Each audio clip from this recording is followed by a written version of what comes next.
ಮಹಡಿ ಏರಿ ಬಂದ ಸುಧಾರವರು ಮೆಲ್ಲಗೆ ಬಾಗಿಲು ಬಡಿದರು. ಯಾವುದೇ ಉತ್ತರ ಬರದಿದ್ದಾಗ ಮತ್ತೊಮ್ಮೆ ಪುನರಾವರ್ತಿಸಿದರು. ಆಗಲೂ ಹಾಗೆ ಯಾವ ಉತ್ತರವೂ ಬರಲಿಲ್ಲ. ಡೋರ್ ಹ್ಯಾಂಡಲ್ ಹಿಡಿದು ತಿರುಗಿಸಿದವರು ಬಾಗಿಲು ತೆಗೆದು ಒಳಗಡೆ ಇಟ್ಟರು. ರಾತ್ರಿ ಹಚ್ಚಿದ ಲೈಟ್ಗಳು ಇನ್ನು ರೂಮಿನ ತುಂಬ ಉರಿಯುತ್ತಲೇ ಇವೆ.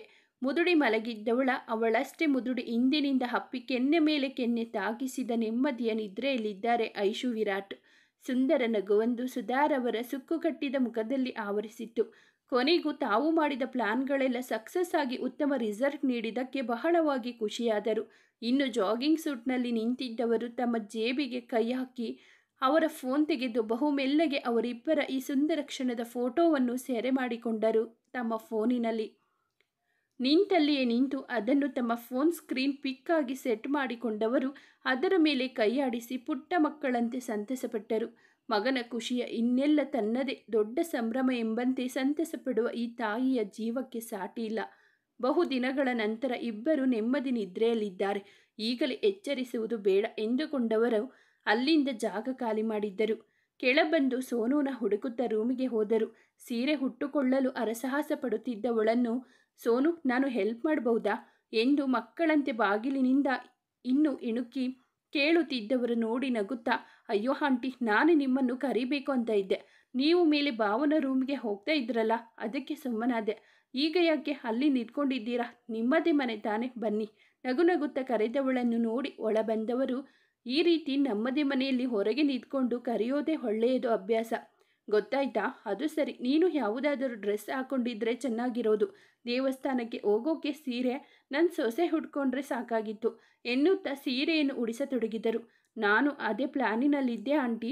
ನೀವು ರಾತ್ರಿ ದೇವಸ್ಥಾನಕ್ಕೆ ಹೋಗಬೇಕು ಅಂತ ಹೇಳಿದ್ರಲ್ಲ, ಅಕ್ಕ ನನಗೆ ಆರ್ಡರ್ ಮಾಡಿ ಹೋದ್ಲು ಎಂದು ಹೇಳುತ್ತಾ ತಾನು ಕೂಡ ಸಹಕರಿಸಿದಳು ಸೋನು. ಹೌದಾ, ಒಳ್ಳೆ ಹುಡುಗಿ. ಅದು ಸೀರೆ ಹುಡ್ಕೊಂಡು ದೇವಸ್ಥಾನಕ್ಕೆ ಹೋಗೋದು ಒಂದು ರೀತಿ ಚೆನ್ನಾಗಿದೆ ಬಿಡು. ನನ್ನನ್ನು ನಿನ್ನಮ್ಮ ಅನ್ಕೋ. ಅಮ್ಮ ಅಂತಾನೆ ಕರಿ. ಅಂತೆಲ್ಲ ಡೈಲಾಗ್ ಹೊಡೆಯೋದಿಲ್ಲ ನಾನು. ನನಗಿನ್ನು ಅಮ್ಮ ಆಗೋ ಅಷ್ಟು ಏಜ್ ಆಗಿಲ್ಲ. ಸೊ ನನ್ನನ್ನು ನಿನ್ನ ಫ್ರೆಂಡ್ ಅನ್ಕೋ, ಓಕೆ ಎಂದು ಪರ್ಫೆಕ್ಟಾಗಿ ಸೀರೆ ಉಡಿಸಿ ತಮ್ಮ ಪುಟ್ಟ ಕೂದಲನ್ನು ಹಿಂದಕ್ಕೆ ತಳ್ಳಿಕೊಂಡವರನ್ನು ಕಣ್ಬಾಯಿ ಬಿಟ್ಟು ನೋಡಿದಳು ಸೋನು. ಅಬ್ಬಾ, ನೀವು ಅಸಾಧ್ಯ ಮನುಷ್ಯರು ಬಿಡು. ಈ ವಯಸ್ಸಲ್ಲಿ ಈ ರೀತಿ ಥ್ರಿಲ್ ಮಾಡೋದು ಅಲ್ಲದೆ ಏನು ಏಜು ಏನು ಕ್ರೇಜು. ನಾನಂತೂ ಫುಲ್ ಫಿದಾ. ಅಮ್ಮ ಅಂತೆಲ್ಲ ಕರೆಯೋದಿಲ್ಲ. ನೀವು ಅಂದಾಗೆ ಇನ್ಮೇಲೆ ಆಂಟಿ ಅಂತ ಕರಿತೀನಿ ಮುದ್ದಾಗಿ. Okay aunty. ಅವರ ಮಾತಲ್ಲಿ ಎಲ್ಲರ ಬಳಿ ಸಲಿಗೆ ತೆಗೆದುಕೊಳ್ಳುವುದು ಅವರಿಗೆ ಕರಗತ. ಸೋನು ಬಹುಬೇಗನೆ ಹೊಂದಿಕೊಂಡು ಅವರ ಕೆನ್ನೆಗೆ ಮುತ್ತಿಟ್ಟು ನಕ್ಕು ಬಿಟ್ಟಳು. ಮತ್ತೇನು, ನಾವಂದ್ರೆ ಏನು ಕಮ್ಮಿ ಕ್ರೇಜ್ ಬಾಬಾ. ನಾವಿಬ್ರು ಹೋಗಿ ತಿಂಡಿ ತಿನ್ನೋಣ. ಇನ್ನು ನವ ಜೋಡಿಗಳು ಬೆಳಗಾಗಿಲ್ಲ. ಅವರು ನಿಧಾನಕ್ಕೆ ಬರಲಿ, ಆಮೇಲೆ ಒಟ್ಟಿಗೆ ದೇವಸ್ಥಾನಕ್ಕೆ ಹೋದರೆ ಆಯಿತು ಎಂದು ಅವಳನ್ನು ನಗಿಸುತ್ತಲೇ ಕರೆದುಕೊಂಡು ಬಂದವರು ತಾವೇ ತಮ್ಮ ಕೈಯಾರ ತಿಂಡಿ ಬಡಿಸುತ್ತಾ ಜೊತೆಯಲ್ಲಿ ಅವರು ಕುಳಿತು ತಿನ್ನುತ್ತಾ ಅವಳ ಎಜುಕೇಷನ್ ಬಗ್ಗೆ ಮಾತು ಶುರು ಮಾಡಿದರು. ವಿರಾಟ್ ಇಲ್ಲದ ಕಾರಣ ರಾಕೇಶ್ ಬಹುಬೇಗನೆ ಆಫೀಸ್ಗೆ ತೆರಳಿದ. ಆಗಲೇ ಫೋನಿನಲ್ಲಿ ಅವನ ಬಳಿ ಮಾತನಾಡುತ್ತಲೇ ಹೊರಬಾಗಿಲಿನಿಂದ ಹೊರಗೆ ನಿಂತ ಭಾಗ್ಯ ಅವನಿಗೆ ಬಾಯಲ್ಲಿ ಫೋನ್ ಕಟ್ ಮಾಡಿದವಳು ತೊಟ್ಟ ಹೊಸ ಬಟ್ಟೆಯನ್ನು ಆಡಿಸುತ್ತಾ ಮನೆ ಒಳಗೆ ಬಂದಳು. ಹಲೋ, ಏನು ಮಾಡ್ತಾ ಇದ್ದೀರಾ ಎಲ್ಲರೂ? ಓಹೋ, ನೀವಿಬ್ಬರು ತಿಂತಾ ಇದ್ದೀರಾ? ಈಗ ದೇವಸ್ಥಾನಕ್ಕೆ ಹೋಗೋಣ ಅಂತ ಹೇಳಿದರೆ ಸೋನು ಮಾತ್ರ ರೆಡಿಯಾಗಿದ್ದಾಳೆ. ನೀವೇ ರೆಡಿ ಆಗಿಲ್ವಲ್ಲ ಆಂಟಿ? ಎಲ್ಲಿ ನಿಮ್ಮ ಮಗ ಸೊಸೆ? ಅವರದ್ದೇ ಪ್ರೀತಿಯಲ್ಲಿ ಅವರನ್ನು ಕೇಳುತ್ತಾ ಪಕ್ಕದಲ್ಲಿ ಚೇರ್ ಎಳೆದು ಕುಳಿತಳು. ಅವರಿನ್ನೂ ಎದ್ದಿಲ್ಲ ಕಣೆ ಭಾಗ್ಯ, ಬಾ ತಿಂಡಿ ತಿನ್ನು ಎಂದವರ ಮಾತಿಗೆ ಬಾಯಗಲಿಸಿದವಳು, ಏನೇ ಇದು ರಾಣಿ, ಇನ್ನೂ ಎದ್ದಿಲ್ಲ ಅಂದರೆ ಏನರ್ಥ ಎಂದವಳ ತಲೆಗೆ ಮಟುಕುತ್ತಾ, ಎದ್ದಿಲ್ಲ ಅಂದರೆ ಏನರ್ಥ? ಮಲಗಿದ್ದಾರೆ ಅಂತ. ಅದಕ್ಕೆ ಯಾಕೆ ಇಷ್ಟೊಂದು ಆಶ್ಚರ್ಯ ಪಡ್ತೀಯಾ? ಹೊಸದಾಗಿ ಮದುವೆ ಆಗಿದೆ, ಇನ್ನೂ ಸ್ವಲ್ಪ ಹೊತ್ತು ಮಲಗಲಿ ಬಿಡು ಎಂದು ಸಾಮಾನ್ಯ ಎಂಬಂತೆ ಹೇಳಿ ಅವಳ ತಟ್ಟಿಗೆ ತಿಂಡಿ ಬಡಿಸಿದ್ದರು. ವಾವ್, ಸಿಕ್ಕಿದ್ರೆ ನಿಮ್ಮಂಥ ಅತ್ತೆ ಸಿಗಬೇಕು ನೋಡು. ಬೆಳಿಗ್ಗೆ ಬೇಗ ಇದ್ದು ಮನೆ ಕೆಲಸ ಮಾಡಿಲ್ಲ ಅಂದರೆ ಸೈರನ್ ರೀತಿ ಕೂಗೋ ಅತ್ತೆಯರ ಮಧ್ಯ ನೀವು ಚಿನ್ನ ಆಂಟಿ. ನೀವು ಸೊಸೆನ ಮಹಾರಾಣಿ ಥರ ನೋಡ್ಕೊತೀರಾ. ನನಗೂ ನಿಮ್ಮಂತಹ ಅತ್ತೇನೆ ಕಳಿಸಪ್ಪ ಬ್ರಹ್ಮದೇವ ಎಂದು ಅವರ ತರಲೆಯನ್ನೆಲ್ಲ ಗುತ್ತಿಗೆ ಪಡೆದಂತೆ ಅವರನ್ನು ರೇಗಿಸುತ್ತ ನಕ್ಕಳು. ಆಹಾ, ಸಾಕು ಕಣೆ ಡವ್ ಮಾಡಿದ್ದು. ನಿನಗೆ ಅತ್ತೆ ಇಲ್ಲ ಅಂತ ಬೇಕಾದಷ್ಟು ಖುಷಿ ಇದೆ ಅಲ್ವಾ? ಒಳಗೊಳಗೆ ಡ್ರಾಮಾ ಮಾಡ್ತೀಯಾ? ನಿನ್ನ ಕಾಲು ಮುರಿಯೋ ಅಂತ ಅತ್ತೇನೆ ಸಿಗಬೇಕಿತ್ತು ನಿನಗೆ ಸರಿಯಾಗಿರೋದು ಎಂದು ಅವರು ಅವಳ ಕಾಲೆಳೆದು ಇಬ್ಬರು ಒಬ್ಬರನ್ನೊಬ್ಬರು ರೇಗಿಸುತ್ತಾ ಕುಳಿತರೆ ಇವರ ಮಾತಿಗೆ ಹೊಟ್ಟೆ ಹುಣ್ಣಾಗುವಷ್ಟು ನಕ್ಕು ಬಿಟ್ಟಳು ಈ ಮಧ್ಯೆ ಸೋನು. ಇತ್ತ ಮೆತ್ತಿಗೆ ಎಚ್ಚರಗೊಂಡ ವಿರಾಟ್ ಸಮಯ ನೋಡಿ ಹವಾರಿದ. ಮಿಸುಕಾಡದೆ ಮಲಗಿದ್ದವಳನ್ನು ಎಚ್ಚರಿಸದೆ ಮೆಲ್ಲಗೆ ಎದ್ದು ತನ್ನ ಸ್ನಾನ ಮುಗಿಸಿ ಕೆಳಗಿಳಿದರೆ 3 ಜನರ ಹರಟೆ ಇಂದು ನಿಲ್ಲದ ಟ್ರೈನಂತೆ ಸಾಗುತ್ತಲೇ ಇತ್ತು. ಅವ ಬಂದರು. ಅಮ್ಮ, ಟೈಮ್ ಎಷ್ಟಾಗಿದೆ, ಎಬ್ಬಿಸಬೇಕು ತಾನೆ? ನಾನು ಆಫೀಸ್ ಕಡೆ ಬೇರೆ ಹೋಗಬೇಕಿತ್ತು. ನೀನು ನೋಡಿದರೆ ದೇವಸ್ಥಾನಕ್ಕೆ ಕೂಡ ಹೋಗೋಣ ಅಂತೀಯ. ಬೇಗ ಎಬ್ಬಿಸಬೇಕು ಅಲ್ವಾ ಎಂದು ತಾಯಿಯನ್ನು ದೂರುತ್ತಾ ಬಂದು ಕುಳಿತ. ಭಾಗ್ಯ ತಮ್ಮ ಮನೆಯ ಬಳಿಯೇ ಇರುವುದೆಂದು ಇಂಟರ್ವ್ಯೂಗೆ ಬಂದಾಗಲೇ ತಿಳಿದಿತ್ತಲ್ಲ. ಅವನಿಗೆ ಹಾಗಾಗಿ ಹೆಚ್ಚು ಯೋಚಿಸದೆ ಅವಳ ಕಡೆಗೆ ತಿರುಗಿ ಮುಗುಳ್ನಕ್ಕ. ನನ್ನ ಮುದ್ದಿನ ರಾಜಕುಮಾರ, ನಾನು ಅಂದರೆ ನಿನ್ನ ಮಾತೆ. ಅದೇ ಕೆಲಸನ ಮಾಡೋಕ್ಕೆ ನಿನ್ನ ವಿಶ್ರಾಂತಿ ಗೃಹಕ್ಕೆ, ನಿನ್ನ ಬೆಡ್ರೂಮ್ಗೆ ಬಂದಿದ್ದೆ. ಬಟ್ ಅಲ್ಲಿನ ಮನತಣಿಸುವ ದೃಶ್ಯ ನೋಡಿ ವೆಯ್ಟ್ ಎಂದು ಮಾತು ನಿಲ್ಲಿಸಿ ತಮ್ಮ ಫೋನ್ ತೆಗೆದು ಅವನ ಕಣ್ಣೆದುರಿಗೆ ಹಿಡಿದವರು, ಇಂಥ ಚಂದದ ದೃಶ್ಯ ನೋಡಿ ಹಾಗೆ ಸುಮ್ಮನೆ ಸೆರೆ ಹಿಡಿದು ತಿರುಗಿ ನೋಡದೆ ಬಂದು ಬಿಟ್ಟೆ ಅಷ್ಟೇಪ ಎಂದು ರಾಗ ಹೇಳಿದು ಉಪ್ಪು ಕುಣಿಸಿದವರನ್ನು ನೋಡಿ ಮುಖದ ಮೇಲೆ ಒಡೆದುಕೊಂಡ ಹುಡುಗ. ತನಗಿದು ಬೇಕಿತ್ತ ಎಂಬಂತೆ. ಏನು ದೃಶ್ಯ ಅದು? ಏನು ತೋರಿಸ್ತಿದ್ರಿ ಅವರಿಗೆ? ನಮಗೂ ತೋರಿಸಿ, ನಾವು ಖುಷಿ ಪಡುವುದಿಲ್ಲವ? ಭಾಗ್ಯಳ ಕಡೆ ನೋಡುತ್ತಾ ಸರ್ವೇ ಸಾಮಾನ್ಯವಾಗಿ ನುಡಿದಳು ಸೋನು.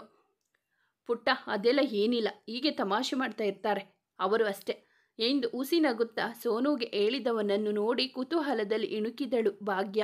ಸುಧಾರವರ ಸ್ಕ್ರೀನ್ ವಾಲ್ಪೇಪರ್ ಕಂಡದ್ದೇ ಬಾಯಿಗೆ ಕೈ ಅಡ್ಡ ಇಟ್ಟು ನಕ್ಕಳು. ಅವರ ಬಗ್ಗೆ ನನಗೆ ಚೆನ್ನಾಗಿ ಗೊತ್ತಾಯಿತು ಬಿಡಿ ಬಾವ. ಅದು ಸರಿ, ಅಕ್ಕ ಎಲ್ಲಿ ಎಂದು ಮಹಡಿಯ ಕಡೆಗೆ ಕಣ್ಣಾಡಿಸಿದಳು. ಅದು ಅವಳಿನ್ನೂ ಮಲಗಿದ್ದಾಳೆ ಎಂದು ಹೇಳಲೋ ಬೇಡವೋ ಎಂಬಂತೆ ಹೇಳಿ ಕಿರುಕಣ್ಣಿನಲ್ಲಿ ತಾಯಿಯ ಮುಖ ನೋಡಿದ. ಯಾಕೆ ಇಷ್ಟೊತ್ತು ಮಲಗಿರೋದು ಅವಳು? ರಾತ್ರಿ ನಿದ್ದೆ ಮಾಡೋ ಎಂದು ಮುಂದಕ್ಕೆ ಹೇಳುತ್ತಿದ್ದವರ ಮಾತನ್ನು ಊಹಿಸಿಕೊಂಡವನಂತೆ ಅಮ್ಮ ಎಂದು ಕಿರುಚಿಕೊಂಡಿದ್ದ. ಅಯ್ಯೋ ಅಲ್ಲ ಕಣೋ, ನೈಟ್ ನಿದ್ದೆ ಮಾಡಿಲ್ವಾ ಅಂತ ಕೇಳೋಕೆ ಬಂದೆ ಅಷ್ಟೆ.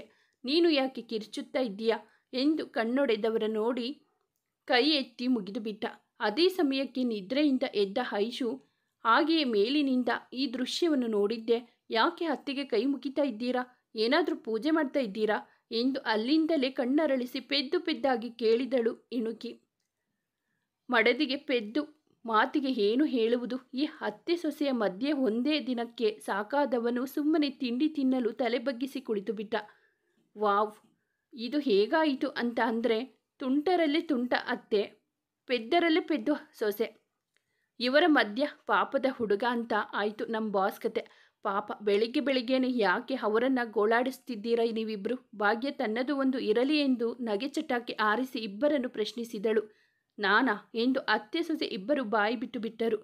ನೀವೇ ಸಾಕು, ತುಂಬ ಟೈಮ್ ಆಯಿತು. ಇನ್ನೂ ಸ್ವಲ್ಪ ಲೇಟಾಗೋದ್ರೆ ದೇವಸ್ಥಾನ ಬಾಗಿಲಿನ ನೋಡಿಕೊಂಡು ವಾಪಸ್ ಬರಬೇಕು ಅಷ್ಟೆ. ಹೋಗೆ ಅಕ್ಕ, ಬೇಗ ರೆಡಿಯಾಗಿ ಬಾ ಸೋನು ಎಲ್ಲರ ಬಾಯಿಗೆ ಕೊನೆಗೊಂದು ಫುಲ್ ಸ್ಟಾಪ್ ಇಟ್ಟಳು. ಸರಿ ಭಾಗ್ಯ ಬಾ ಎಂದು ಭಾಗ್ಯಾಳನ್ನು ಕರೆದವಳ ನೋಡಿ, ಅಕ್ಕ ಯಾಕೆ ರೆಡಿ ಆಗೋಕೆ? ಸೋನು ಕೇಳಿದಕ್ಕೆ ಚಿಕ್ಕ ಮುಖ ಮಾಡಿದವಳು, ನನಗೆ ಸೀರೆ ಉಟ್ಕೊಳ್ಳೋಕ್ಕೆ ಬರೋದಿಲ್ಲ ಗೊತ್ತಿಲ್ವ ನಿಂಗೆ ಎಂದು ಮಹಡಿ ಮೇಲೆ ನಿಂತು ಜೋರಾಗಿ ಹೇಳಿದಾಗ ಕೆಲಸದವರು ತಿರುಗಿ ಬಾಯಿ ಮುಚ್ಚಿಕೊಂಡು ರೂಮ್ ಒಳಗೆ ಓಡಿದಳು ಹುಡುಗಿ. ಭಾಗ್ಯ ನಗುತ್ತಾ ಅವಳ ರೆಡಿ ಮಾಡಲು ಹೋಗಲು ಮಿಕ್ಕ ಮೂವರು ಮಾತಿನಲ್ಲಿ ಕಳೆದು ಹೋದರು. ತುಸು ಸಮಯದ ನಂತರ ರೆಡಿಯಾಗಿ ಭಾಗ್ಯ ಜೊತೆ ಮಾತನಾಡುತ್ತಾ ಬಂದಳು ಐಶು. ಅಕ್ಕ, ನೀನೊಬ್ಬಳದೇ ತಿಂಡಿ ಆಗಿಲ್ಲ, ಬಾ ನೀನು ಮಾಡು ಎಂದು ಕರೆದ ಸೋನು ಮಾತಿಗೆ, ಏನು ಬೇಡ ಸೋನು, ಮಧ್ಯಾಹ್ನ ಆಗ್ತಾ ಇದೆ, ಒಂದು ಸಲ ಊಟ ಮಾಡಿದರೆ ಆಯಿತು. ಬನ್ನಿ ಇವಾಗ ದೇವಸ್ಥಾನಕ್ಕೆ ಹೋಗುವ ಎಂದು ಹೊರಡಲು ಸಿದ್ಧಳಾದಳನ್ನು ನಿಲ್ಲಿಸಿ, ತಿಂಡಿ ಮಾಡದೆ ಎಲ್ಲಿಗೂ ಹೋಗುವಂತಿಲ್ಲ ಎಂದು ತಾಕೀತು ಮಾಡಿ ಅವಳಿಗೆ ತಿಂಡಿ ತಿನ್ನಿಸಿದ ನಂತರ ವಿರಾಟ್ ಎಲ್ಲರ ಜೊತೆ ದೇವಸ್ಥಾನಕ್ಕೆ ಹೊರಟಿದ್ದು. ನಿನ್ನೆ ಮದುವೆಯಾಗಿದ್ದ ದೇವಸ್ಥಾನದಲ್ಲಿ ಇಂದು ಅರ್ಚನೆ ಕೊಟ್ಟಿದ್ದಾರೆ ಸುಧಾ. ಎಲ್ಲರೂ ಪೂಜೆ ಮುಗಿಸಿಕೊಂಡು ದೇವಸ್ಥಾನದಲ್ಲಿ ತುಸು ಸಮಯ ಕುಳಿತಿದ್ದಾಗ ರಾಕೇಶ್ ಫೋನ್ ಬತ್ತು ಎಂದು ಭಾಗ್ಯ ಅತ್ತ ಎದ್ದು ಹೋದರೆ, ಸೀರೆ ಹುಟ್ಟ ಹುಡುಗಿ ವಿವಿಧ ಭಂಗಿಯ ಫೋಟೋ ತೆಗೆದುಕೊಳ್ಳುವುದರಲ್ಲಿ ಬ್ಯುಸಿ ಸೋನು. ಐಶು, ವಿರಾಟ್ ಮತ್ತು ಸುಧಾ ಮಾತ್ರ ಕುಳಿತಿದ್ದರು. ದೇವರ ಗುಡಿಯಲ್ಲಿ ಕೊಟ್ಟ ಹೂವು ಮುಡಿದುಕೊಳ್ಳಲು ಹೋದವಳು ಪೈಪಿಂಗ್ ಬಂದಿದ್ದ ಬಳೆಗಳನ್ನು ನೋಡದೆ ಕಿವಿಗೆ ಜೋರಾಗಿ ತಾಗಿಸಿಕೊಂಡು ಅಮ್ಮ ಎಂದು ಸಣ್ಣದಾಗಿ ಚೀರುತ್ತಾ ತನ್ನ ಕಿವಿ ಉಜ್ಜಿಕೊಂಡರೆ, ಪಕ್ಕದಲ್ಲಿದ್ದ ವಿರಾಟ್ ನೋಡ್ಕೊಂಡು ಮಡ್ಕೊಬೇಕಲ್ವಾ, ಅಮ್ಮಂಗೆ ಹೇಳಿದ್ರೆ ಆಗ್ತಾ ಇತ್ತು ಎಂದು ಅವಳ ಕೈ ಬಿಡಿಸಿ ಜುಮ್ಕಿ ಹಿಡಿದು ಮೆಲ್ಲ ಕಿವಿ ತಿಕ್ಕಿದ. ಗೊತ್ತಾಗ್ಲಿಲ್ಲ ಚಿನ್ನಿ, ಅಷ್ಟೇನೂ ನೋವಾಗಲಿಲ್ಲ ಎಂದು ಅವನ ಕೈಯಿಂದ ಕಿವಿ ಬಿಡಿಸಿಕೊಂಡಳು. ರಾತ್ರಿ ಅವಳು ಆಟಗಳು ಒಂದೊಂದೇ ನೆನಪಾಗಿತ್ತು ಹುಡುಗನಿಗೆ. ಸುಧಾರವರಂತೂ 2 ಕೈಗಳನ್ನು ಕೆನ್ನೆಯ ಮೇಲೆ ಇಟ್ಟು ಇಬ್ಬರನ್ನು ಪಿಳಿ ನೋಡುತ್ತಿದ್ದಾರೆ. ಅಮ್ಮ, ಚಿನ್ನ ಬಣ್ಣ ಅಂತ ಕರಿ ಅಂತ ಯಾಕೆ ಹೇಳ್ಕೊಟ್ಟಿದ್ದೀಯಾ ಇವಳಿಗೆ? ನೀನು ಮಾಡೋ ತರ್ಲೆ ಜೊತೆ ಇದೊಂದು ತರ್ಲೆ ಸೇರಿಕೊಂಡು ಪಾವನ ಮಾಡ್ತೀರಾ ಇಬ್ಬರು ನನ್ನ ಜೀವನಾನ ಇನ್ನೊಂದು ಸಲ ಈ ಹುಡುಗಿಗೆ ಇಲ್ಲಸಲ್ಲದ್ದು ಹುಡುಗಾಟ ಹೇಳಿಕೊಟ್ಟು ತರಲೆ ಮಾಡು, ಇದೇ ನಿಂಗೆ ಮತ್ತೆ ನೀನು ಹುಡುಗಿ ಕೇಳು, ಇಲ್ಲಿ ಅಮ್ಮನ ಜೊತೆ ಸೇರಿಕೊಂಡು ತರಲೆ ಮಾಡಿದರೆ ಸರಿಯಾಗಿ ಹೋದೆ ಬೀಳುತ್ತೆ ಎಂದು ಅವರಿಬ್ಬರನ್ನು ಗದರಿದರೆ ಮರು ಮಾತನಾಡದೆ ಇಬ್ಬರು ಸರಿ ಎಂದು ತಲೆ ಆಡಿಸಿ ಅವನನ್ನೇ ನೋಡುತ್ತಿದ್ದಾರೆ. ಸಾಕು ಸಾಕು, ಇಬ್ಬರು ಲೈನ್ ಹೊಡೆದಿದ್ದು, ನಡೀರಿ ಮನೆಗೆ ಹೋಗೋಣ, ನಾನು ಇನ್ನು ಆಫೀಸ್ ಕಡೆ ಬೇರೆ ಹೋಗಬೇಕು. ಹಾಗೆ ನಿನ್ನನ್ನು ಕಾಲೇಜ್ ಅಡ್ಮಿಷನ್ ಮಾಡಿಸುವುದಕ್ಕೆ ಪ್ರೊಸೀಜರ್ ಏನೆಲ್ಲ ಅಂತ ಕೇಳಿಕೊಂಡು ಬರ್ತೀನಿ ಎಂದು ಇಬ್ಬರ ಕೆನ್ನೆ ಹಿಂಡಿ ಕಾರ್ಕಿ ಎತ್ತಿಕೊಂಡು ಅಲ್ಲಿಂದ ನಡೆದ. ಕಾಲೇಜ್ ಅಡ್ಮಿಷನ್ ಮಾಡಿಸ್ತಾನಂತ ಎಂದು ಸೊಸೆಯನ್ನು ನೋಡುತ್ತಾ ಪ್ರಶ್ನಿಸಿದವರ ಮಾತಿಗೆ ಹೌದೆಂದು ತಲೆ ಆಡಿಸಿದಳು ಹುಡುಗಿ. ಹುಡುಗ ಅಪ್ಡೇಟ್ ಆಗಿಲ್ಲ, ನಾನಿಲ್ಲೋ ಮಗನ ಸ್ಕೂಲಿಗೆ ಅಡ್ಮಿಷನ್ ಮಾಡಿಸೋಕೆ ಕೇಳಿಕೊಂಡು ಬರ್ತೀನಿ ಅಂತ ಕೇಳ್ತಾನೆ ಅಂತ ಅಂದ್ಕೊಂಡಿದ್ದೆ, ಬಟ್ ಇವನು ನೋಡಿದರೆ ಇನ್ನು ಹಿಂದೇನೆ ಇದ್ದಾನೆ ಬ್ಯಾಡ್ ಬಾಯ್ ಎಂದು ಮಗನನ್ನು ಅಣಕಿಸಿದವರ ನೋಡಿ ನಕ್ಕು ಬಿಟ್ಟಳು ಐಶು. ಜಾಸ್ತಿ ನಗ್ಬೇಡ, ನಿನಗೂ ಸೇರಿಸಿನೇ ಹೇಳಿದ್ದು, ಓದು ಮುಗಿದ ಮೇಲೆ ಸ್ವಲ್ಪ ಸಂಸಾರ ಕಡೆಗೂ ಗಮನ ಕೊಡಿ, ಇಬ್ಬರು ಗೊತ್ತಾಯ್ತಾ ಎಂದು ಅವಳ ಕೈ ಹಿಡಿದು ಹೊರದ್ವಾರದ ಕಡೆಗೆ ಹೆಜ್ಜೆ ಹಾಕಿದರು. ನಾನು ನಿಮ್ಮ ಚಿನ್ನಿಗೆ ಅದನ್ನೇ ಹೇಳಿದ್ದೀನಿ ಅತ್ತೆ ಎಂದು ಕಣ್ಮಿಟುಕಿಸಿ ನಕ್ಕವಳ ತುಂಟಕ್ಕೆ ಅವ ಬೈದಿದ್ದರಲ್ಲಿ ತಪ್ಪಿಲ್ಲ ಎನಿಸಿತು ಸುಧಾರವರಿಗೆ. ಸೋನು ಬಾ ಎಂದು ತಂಗಿಯನ್ನು ಕೂಗಿ ಕರೆದರೆ ಅವಳ ಜೊತೆ ಭಾಗ್ಯಾಳು ಬಂದಳು. 4 ಜನರನ್ನು ಮನೆಗೆ ಬಿಟ್ಟು ಕಣ್ಣಿನಲ್ಲೇ ಹೋಗಿ ಬರುವುದಾಗಿ ಮಡದಿ ತಾಯಿ ಇಬ್ಬರಿಗೂ ತಿಳಿಸಿ ನಡೆದ ವಿರಾಟ್. ಅವನ ಕಣ್ಸನ್ನೆ ಅಮ್ಮನಿಗೆ ಅರ್ಥವಾದರೆ ಅವನ ಪೆದ್ದು ಮಡದಿಗೆ ಅರ್ಥವಾಗದೆ ತಲೆ ಕೆರೆದುಕೊಂಡಿದ್ದಳು. ಮನೆಯ ಇತರದ ಕೆಲಸಗಳಲ್ಲಿ ಎಲ್ಲರೂ ತೊಡಗಿದ್ದರೆ ಸಂಜೆಯವರೆಗೂ ಆಫೀಸ್ನಲ್ಲಿ ಕಳೆದ ವಿರಾಟ್ ಹೇಳದೆ ಮದುವೆಯಾಗಿದ್ದಕ್ಕಾಗಿ ಅವನ ಸ್ನೇಹಿತರು ಪಾರ್ಟಿ ಕೇಳುತ್ತಿದ್ದ ಕಾರಣ ಫೋನ್ ಮಾಡಿ ತಾನಿಂದು ಮನೆಗೆ ಬರುವುದಿಲ್ಲ ಎಂದು ತಿಳಿಸಿದ್ದ. ಐಶು ಮುಖ ನೋಡಿ ಮನೆಗೆ ಬಾ, ಅವಳೊಬ್ಬಳ ಇರುವಳು ಎಂದು ಕರೆದರೂ ಇದೊಂದು ದಿನ ಅವಳನ್ನು ನಿನ್ನ ಜೊತೆ ಮಲಗಿಸ್ಕೋ ಎಂದು ಮನವಿ ಮಾಡಿದ ಮಗನಿಗೆ ನಿರಾಕರಿಸಲಾಗದೆ ಒಪ್ಪಿದರು. ರಾತ್ರಿಯವರೆಗೂ ಹುಡುಗಿಗೆ ವಿಷಯ ತಿಳಿಸದೆ ಒತ್ತಾಯ ಮಾಡಿ ಊಟ ಮಾಡಿಸಿ ತಮ್ಮ ಜೊತೆ ಮಲಗಲು ಕರೆದುಕೊಂಡು ಹೋದಾಗ ವಿಷಯ ತಿಳಿದು ಕೊಂಚ ಮಂಕಾದರೂ ಅತ್ತೆಯ ಮಾತುಗಳಿಗೆ ಕಿವಿಯಾಗುತ್ತಾ ನಗುತ್ತಾ ಅವರ ಮಡಲಲ್ಲಿ ನಿದ್ದೆ ಹೋಗಿದ್ದಳು. ಪರಸ್ಪರ ಮಕ್ಕಳಂತೆ ಅಪ್ಪಿ ಮಲಗಿದ್ದ ಅತ್ತೆ ಸೊಸೆ ಇಬ್ಬರ ಬಾಂಧವ್ಯ ತಾಯಿ ಮಗಳಿಗಿಂತ ಬೇರೇನಿಲ್ಲ. ಜೀವನ ಒಂದಲ್ಲ ಒಂದು ರೀತಿಯಲ್ಲಿ ಎಲ್ಲವನ್ನು ಕಿತ್ತುಕೊಂಡರೂ ನಮ್ಮಲ್ಲಿಯೇ ನಮ್ಮನ್ನೇ ಜೀವಿಸುವಂತಹ ಮಹತ್ತರವಾದುದನ್ನು ಕೊಡುತ್ತದೆ. ಒಂಟಿತನದಲ್ಲಿ ಬೇಸರ ಪಡುವುದಕ್ಕಿಂತ ಬದುಕುವ ಶಕ್ತಿ, ವಂಚನೆ ಮೋಸಗಳಿಂದ ಸೂಕ್ಷ್ಮ ಗತಿಬುದ್ಧಿ, ಕಣ್ಣೀರಿನಿಂದ ಹಿಡಿದು ಕಂಗಾಲಾಗುವ ತನಕ, ನೋವಿನಿಂದ ಗಟ್ಟಿಯಾಗುವ ತನಕದ ಪರಿವರ್ತನೆಗೆ ಹೀಗೆ ಏನನ್ನಾದರೂ ಕೊಡಬಹುದು. ಅದು ಕಳೆದುಕೊಂಡಾಗ ವಿಷಾದ ಪಡುವುದು ಮನುಷ್ಯನ ಮನಸ್ಥಿತಿ ಅಷ್ಟೆ. ಎಲ್ಲರ ಬಾಳಿನಲ್ಲೂ ವಿರಾಟ್ ಸುಧಾ ಅಂಥವರು ಬರಬೇಕೆಂದು ಏನಿಲ್ಲ. ಹಾಗೆ ಎಲ್ಲರ ಜೀವನದಲ್ಲೂ ಹೀಗೆ ಯಾರು ಬರುವುದು ಇಲ್ಲ. ಗಾಢವಾಗಿ ಬಯಸಿ ಕಳೆದುಕೊಂಡಿದ್ದವರಿಗೆ ಎಲ್ಲ ಮರಳಿ ಸಿಗಬಹುದೇನೋ. ಇಂದಿನ ದಿನದಂತೆ ನಿದ್ದೆ ಮಾಡದೆ ಬಹುಬೇಗನೆ ಹೇಳಿದ್ದು ಅತ್ತೆ ರೂಮಿನಿಂದ ಹೊರಬಂದು ಆಫೀಸ್ಗೆ ಹೊರಡಲು ತಯಾರಾಗಿದ್ದಾಳೆ. ಆಗ ತಾನೇ ಮೇಲಿದ್ದು ಸ್ನಾನದ ಮನೆಗೆ ಹೋಗಿದ್ದಾನೆ ವಿರಾಟ್. ತನ್ನ ಒದ್ದೆ ಕೂದಲುಗಳನ್ನು ಟವಲ್ನಿಂದ ಹೊರೆಸುತ್ತಾ ಕನ್ನಡಿಯ ಮುಂದೆ ನಿಂತು ಯೋಚಿಸುತ್ತಿದ್ದಾಳೆ ಹುಡುಗಿ. ರಾತ್ರಿಯೆಲ್ಲ ಎಲ್ಲೋಗಿದ್ರೋ ಇವರು, ಎಷ್ಟೊತ್ತಿಗೆ ಬಂದರು ಏನೋ. ಆಫೀಸ್ಗೆ ಆಗಲೇ ಟೈಮ್ ಆಗ್ತಿದೆ, ಲೇಟಾಗಿ ಹೋದರೆ ಫೈನ್ ಕಟ್ಟಬೇಕು. ಸುಮ್ಮನೆ 2 ದಿನ ರಜೆ ಕೂಡ ಆಗೋಗಿದೆ, ಎಷ್ಟು ಕೆಲಸ ಮಾಡಬೇಕೋ ಹೋಗಿ. ಇನ್ನು ಸರ್ ಹೆಂಡ್ತಿನೇ ಆದರೂ ಆಫೀಸಲ್ಲಿ ನಾನು ಎಂಪ್ಲಾಯಿ, ಅವರಿಗೆ ತೊಂದರೆ ಆಗೋ ರೀತಿ ಯಾವ ಕೆಲಸ ಮಾಡಬಾರ್ದು. ಹುಡುಗಿಯ ಯೋಚನೆಯೆಂದು ರೆಕ್ಕೆ ಇಲ್ಲದ ಅಕ್ಕಿಯಂತೆ ಮೇಲೇರುತ್ತಲೇ ಇದೆ. ಆಫೀಸ್ಗೆ ತಡವಾಗುತ್ತದೆ ಎಂದು ಬೇಗ ಸ್ನಾನ ಮುಗಿಸಿ ಬಂದು ಕನ್ನಡಿ ಎದುರು ನಿಂತು ಯೋಚಿಸುತ್ತಿದ್ದವಳನ್ನೇ ಆಗಿನಿಂದಲೇ ದಿಟ್ಟಿಸುತ್ತಿದ್ದಾನೆ ವಿರಾಟ್. ತಿರುಗಿ ನೋಡಬಾರದ ಹುಡುಗಿ, ಅಷ್ಟು ಡೀಪಾಗಿ ಅವಾಗಿಂದ ಏನು ಯೋಚನೆ ಮಾಡ್ತಿದ್ಯಾ ಎಂದವನ ಮಾತಿಗೆ ಎಚ್ಚೆತ್ತು ಕನ್ನಡಿಯಲ್ಲಿ ಅವನ ಪ್ರತಿಬಿಂಬ ಕಂಡಳು. ಶರ್ಟ್ ಗುಂಡಿಗಳನ್ನು ಭದ್ರಪಡಿಸುತ್ತಾ ಒಮ್ಮೊಮ್ಮೆ ಒದ್ದೆ ಕೂದಲನ್ನು ತಡೆಯುತ್ತಾ ಪ್ರಶ್ನಿಸುತ್ತಿದ್ದಾನೆ. ನಿನ್ನನ್ನೇ ಕೇಳ್ತಾ ಇರೋದು. ಉತ್ತರಿಸದೆ ಅವನನ್ನೇ ನೋಡುತ್ತಿದ್ದವಳ ನೋಡಿದ. ಅಚ್ಚ ಬಿಳಿ ಬಣ್ಣದ ಸೀರೆಯನ್ನು ಒಪ್ಪವಾಗಿ ಅವಳತ್ತೆ ಸಹಾಯದಿಂದ ಹುಟ್ಟಿದ್ದಾಳೆ. ಇಂದು ಆಫೀಸ್ನಲ್ಲಿ ಎಲ್ಲರನ್ನೂ ಸಂಜೆ ರಿಸೆಪ್ಷನ್ ಪಾರ್ಟಿಗೆ ಕರೆಯುವುದಲ್ಲ, ಹಾಗಾಗಿ ಸುಧಾರಾಣಿಯವರೇ ಹೀಗೆ ಹೋಗು ಎಂದು ಆಜ್ಞಾಪಿಸಿದ್ದರು. ಮದುವೆಯ ಕಳೆ ಇನ್ನೂ ಮಾಸಿಲ್ಲ, ಅರ್ಧಂಬರ್ಧ ರೆಡಿಯಾಗಿದ್ದಾಳೆ. ಸೆಳೆದ ಮಡದಿಯ ಬಿಡುವ ಮಾತಿಲ್ಲದೆ ಸನಿಹಕ್ಕೆ ಸರಿದಿದ್ದ. ಹಿಂದಿನಿಂದ ಬಹಳ ಗಾಢವಾಗಿ ಅಪ್ಪಿದವನು ಅವಳ ಹಸಿ ಕೂದಲುಗಳನ್ನೆಲ್ಲ ಪಕ್ಕಕ್ಕೆ ಸರಿಸಿ ಕಣ್ಮುಚ್ಚಿದ. ಏಳತೀರದ ತಲ್ಲಣದ ತರಂಗಗಳು ಮನವನ್ನಾಗಿತು. ಮೆಲುನಕ್ಕ ಹುಡುಗಿ, ಏನಾಯ್ತು ಚಿನ್ನಿ ಎಂದು ಮುದ್ದು ಮುದ್ದಾಗಿ ಪ್ರಶ್ನಿಸುತ್ತಾ ಅವಳ ಕೆನ್ನೆಯನ್ನು ಚುಚ್ಚಿದ ಕುರುಚಲು ಗಡ್ಡವನ್ನು ದೂರ ಸರಿಸುವ ಸಾಹಸದಲ್ಲಿದ್ದಾಳೆ. ಅವಳ ಪುಟ್ಟ ನಗುವಿಗೊಂದು ಸಣ್ಣ ಬ್ರೇಕ್ ಕೊಟ್ಟನವ. ಮೊದಲ ಮುತ್ತನ್ನು ಅವಳ ಖಜಾನೆಗೆ ಜಮಾ ಮಾಡಿದ್ದ. ಈ ಬಾರಿ ಅವಳು ಕೂಡ ಪುಳಕಿತಳಾಗಿ ಕಣ್ಣು ಮುಚ್ಚಿ ಆ ಕ್ಷಣವನ್ನು ಆಸ್ವಾದಿಸಿದ್ದಳು. ಚಿನಿ ಬಿಡಿ, ಆಫೀಸ್ಗೆ ಟೈಮ್ ಆಯಿತು. ನೀವು ಲೇಟಾಗಿ ಹೋದರೆ ಸರಿ, ನಾನು ಹೋದರೆ ಫೈನ್ ಕಟ್ಟಬೇಕು. ಕಟ್ಟಲ್ಲ ಚಿನಿ, ಓದಿಸ್ತೀನಿ ಅಂತ ಹೇಳ್ತಿದ್ದೀರಾ, ಈಗೆಲ್ಲ ಬೇರೆ ಪಾಠ ಮಾಡ್ತಾರಾ? ಬಿಡಿ. ಅವನಿಂದ ಬಿಡಿಸಿಕೊಳ್ಳಲು ಮಾತಿನಲ್ಲಷ್ಟೇ ಪರದಾಡುತ್ತಿದ್ದಾಳೆ. ಕೃತಿಯಲ್ಲಿ ಮಿಸುಕಾಟವೂ ಇಲ್ಲ. ರಾತ್ರಿ ನಾನು ಬಂದಿಲ್ಲ ಅಂತ ಬೇಜಾರಾಯ್ತಾ? ಸ್ವಲ್ಪ. ಅತ್ತೆ ಜೊತೆ ಇದ್ನಲ್ಲ, ಗೊತ್ತಾಗಲಿಲ್ಲ. ಏನಂತ ಅರ್ಥ ಮಾಡ್ಕೊಬೇಕು ಇದನ್ನು? ಸ್ವಲ್ಪ ಬೇಜಾರಾಯಿತು, ಜಾಸ್ತಿ ಬೇಜಾರಾಗಿಲ್ಲ ಅಂತ. ಹೌದು, ರಾತ್ರಿ ಯಾಕೆ ಮನೆಗೆ ಬರಲಿಲ್ಲ ನೀವು? ಎಲ್ಲೋಗಿದ್ರಿ? ಲೇಟಾಗಿ ಬಂದು ಮಲಗಿದ್ರಾ? ಎಂಟಿ ಪೋಸ್ಟ್ಗೆ ಹೊಸದಾಗಿ ಬಂದಿದ್ಯಾ? ಈಗಲೇ ವಿಚಾರಣೆ ಶುರು ಮಾಡಬೇಡ ಹುಡುಗಿ. ರಾತ್ರಿ ಬೇಗನೆ ಬಂದೆ. ಮದುವೆ ಆಗಿದ್ದಕ್ಕೆ ಫ್ರೆಂಡ್ಸ್ ಜೊತೆ ಪಾರ್ಟಿಗೆ ಹೋಗಿದ್ದೆ. ಸರಿ, ಆಫೀಸ್ಗೆ ಟೈಮ್ ಆಗಲಿಲ್ವಾ? ಈಗ ಬಿಡಿ ಚಿನಿ ಎಂದು ಮೆಲುವಾಗಿ ಕಣ್ಮುಚ್ಚಿ ಉತ್ತರಿಸುತ್ತಿದ್ದವನನ್ನು ಕೆನ್ನೆ ತಟ್ಟಿದಳು. ಒಂದೇ ಬಾರಿಗೆ ಅವಳನ್ನು ಬಿಟ್ಟವ ಅವಳು ಹಿಂದೆ ತಿರುಗಿಕೊಂಡು ಮತ್ತೆ ಮಾತನಾಡಲು ಶುರು ಮಾಡುವ ಮುಂಚೆ ಅವಳ ಬೊಗಸೆಯಲ್ಲಿ ಹಿಡಿದು ನೇರವಾಗಿ ಕಣ್ಣಲ್ಲಿ ಕಣ್ಣಿಡಲು ಚಿನ್ನಿ ನಡುಗುವ ಸ್ವರದಲ್ಲಿ ಅವನನ್ನೇ ನೋಡುತ್ತಾ ಅವನ ಶರ್ಟ್ ಬಿಗಿಯಾಗಿ ಹಿಡಿದಳು. ಇವತ್ತೊಂದಿನ ಆಫೀಸ್ಗೆ ಲೇಟಾಗಿ ಹೋಗಿ ನೀನು ಫೈನ್ ಕಟ್ಟಿದರೆ ಆಯಿತು, ನನಗೋಸ್ಕರ. ನನ್ನ ಅಮ್ಮನ ಸೊಸೆ ಸಣ್ಣದಾಗಿ ನಕ್ಕು ಅವಳ ತುಟಿಯ ಬಳಿಗೆ ಸಾಗಿದ. ಪಟ್ಟೆಂದು ಕಣ್ಮುಚ್ಚಿದವಳು ಅವನನ್ನು ಬಿಗಿಯಾಗಿ ಹಿಡಿದರೆ ಅದೇ ಸಮಯಕ್ಕೆ ಸರಿಯಾಗಿ ಸುಧಾರವರು ಕೂಡ ಬಂದು ಬಿಟ್ಟರು. ಮಗ್ನೆ, ಅದು ಎಂದು ಕೂಗುತ್ತಾ ಬಂದವರು ದಡಾರನೆ ಬಾಗಿಲು ತೆಗೆದು ಮಾತನಾಡುತ್ತಾ ನೋಡಿದವರು ಸನಿಹದಲ್ಲಿ ನಿಂತಿದ್ದವರು ನೋಡಿ ಕರ್ಮ ಎಂದು ತಲೆ ಚಚ್ಚಿಕೊಳ್ಳುತ್ತಾ ಬಂದ ದಾರಿಯಲ್ಲಿ ತಿರುಗಿ ಓಡಿದರು. ಅವರು ಬಂದು ಮಾತನಾಡುತ್ತಲೇ ಬೇರೆ ಬೇರೆಯಾದ ಇಬ್ಬರು ಮುಜುಗರದ ಮುದ್ದೆಯಾದರು. ಚಿನಿ, ನೀವೇ ಮೊದಲು ರೆಡಿಯಾಗಿ ಎಂದು ಹೊರ ಹೋಗುತ್ತಿದ್ದವಳ ಕೈ ಹಿಡಿದು ಒಂದು ರೀತಿ ಮುಖ ಮಾಡಿದವನನ್ನು ಹಿಂದಕ್ಕೆ ದೂಡಿ, ಚಿನಿ, ಇದೆಲ್ಲ ಮನೆಗೆ ಬಂದ ಮೇಲೆ ಹೋಗಿ, ಈಗ ರೆಡಿಯಾಗಿ ಎಂದು ನಗುತ್ತಾ ರೂಮ್ನಿಂದ ಹೊರಗೆ ಓಡಿದಳು. ಹುಡುಗಿ ಓಡಿ ಹೋದ ಕಡೆಗೆ ನೋಡುತ್ತಾ ತನ್ನ ರೆಡಿಯಾಗುವ ಕಾರ್ಯವನ್ನು ಮುಂದುವರಿಸಿದ್ದ ವಿರಾಟ್ ರೆಡಿಯಾಗಿ ರೂಮಿನಿಂದ ಹೊರಬಂದ ಮೇಲೆಯೇ ಐಶು ಹೋಗಿ ತಾನು ಕೂಡ ರೆಡಿಯಾಗಿ ಬಂದಿದ್ದು. ಕಳ್ಳಕಣ್ಣಿನಿಂದ ಅವಳು ಬೆಕ್ಕಿನಂತೆ ಹೋಗಿ ಇದನ್ನು ಗಮನಿಸಿ ನಕ್ಕೋ ಬಿಟ್ಟಿದ್ದ ಆತ. ರೂಮ್ನಿಂದ ಹೊರಗೆ ಬಂದವಳು ಟೈಮ್ ಆಯಿತು ಎಂದು ವೇಗವಾಗಿ ಹೋಗಲು ಸುಧಾರವರು ತಡೆದರು. ಐಶು, ತಿಂಡಿನೂ ತಿಂದೆ, ಇಷ್ಟು ಜೋರಾಗಿ ಎಲ್ಲಿ ಹೋಗ್ತಿದ್ಯಾ? ಅವರ ಮಾತಿಗೆ ಡೈನಿಂಗ್ ಟೇಬಲ್ ಮೇಲೆ ಕುಳಿತ ವಿರಾಟ್ ನಗುತ್ತಿದ್ದ.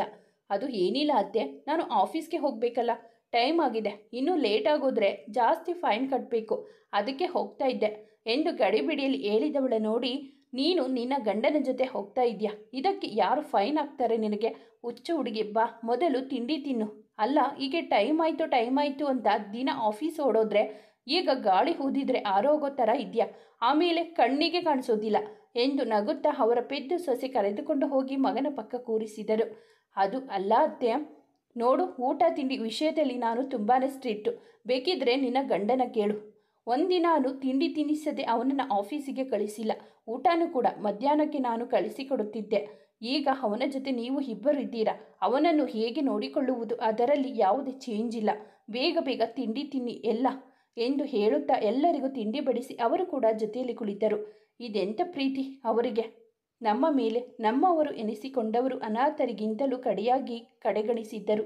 ಇನ್ನು ನಿನ್ನೆ ಮೊನ್ನೆ ಬಂದ ನಾನು ನನ್ನ ಗತ ಜೀವನದ ಬಗ್ಗೆ ಒಂದು ಮಾತನ್ನು ಕೂಡ ಕೇಳದೆ ಅವರ ಮಗನಿಗೆ ನನ್ನನ್ನು ವಧುವಾಗಿಸಿದ್ದಲ್ಲದೆ ಮಗಳಂತೆ ನೋಡ್ಕೊತಾ ಇದ್ದಾರೆ. ನನ್ನ ಅಪ್ಪನ ಪ್ರೀತಿಯನ್ನು ನೋಡಲೇ ಇಲ್ಲ. ಅವರಿದ್ದಿದ್ರೆ ನಾನು ಈಗ ಉಪವಾಸ ಹೋಗುವಾಗ ಗದರುತ್ತಾ ಇದ್ರೇನೋ. ಇನ್ನು ಅಮ್ಮ ಅವಳಿರೋವರೆಗೂ ಒಂದು ದಿನ ನನ್ನ ಕೈಯಲ್ಲಿ ಊಟ ಮಾಡಿಯೇ ನೆನಪಿಲ್ಲ ನನಗೆ. ಮಧ್ಯಾಹ್ನಕ್ಕೆ ಬಿಸಿ ಬಿಸಿಯಾಗಿ ಊಟ ತಗೊಂಡು ಬಂದು ಊಟ ಮಾಡಿಸುತ್ತಿದ್ದರೆ ನನ್ನಮ್ಮ ಕಾಲೇಜ್ ವಾಚ್ಮೆನ್ನಿಂದ ಲೆಕ್ಚರರ್ ತನಕ ಅಮ್ಮಂದೆ ಮಾತು. ಇಂಥ ಒಳ್ಳೆ ಅಮ್ಮನ ಪಡೆದಿರೋ ನೀನೇ ಅದೃಷ್ಟವಂತೆ. ನನ್ನ ಕ್ಲಾಸ್ಗಳಲ್ಲಿ ಎಷ್ಟು ಈ ರೀತಿ ಮಾತುಗಳನ್ನು ಕೇಳಿದ್ದೆ. ನನ್ನ ಅಮ್ಮ ಆಲ್ವೇಸ್ ಗ್ರೇಟ್. ಅತ್ತೆ ರೂಪದಲ್ಲಿ ನೀನೇ ಬಂದಿದೆಯೇನೋ. ಅತ್ತೆ ಅಮ್ಮ ದೊಡ್ಡಮ್ಮ ಬಂದಕ್ಕೆ ಏನು ಹೆಸರುಗಳಿರಲಿ, ಮಮತೆ ತುಂಬಿದ ಪ್ರೀತಿಯಲ್ಲಿರುವ ಭಾವ ಮಾತ್ರ ಒಂದೇ. ಐಶು ಯೋಚಿಸುತ್ತಿದ್ದಾಳೆ.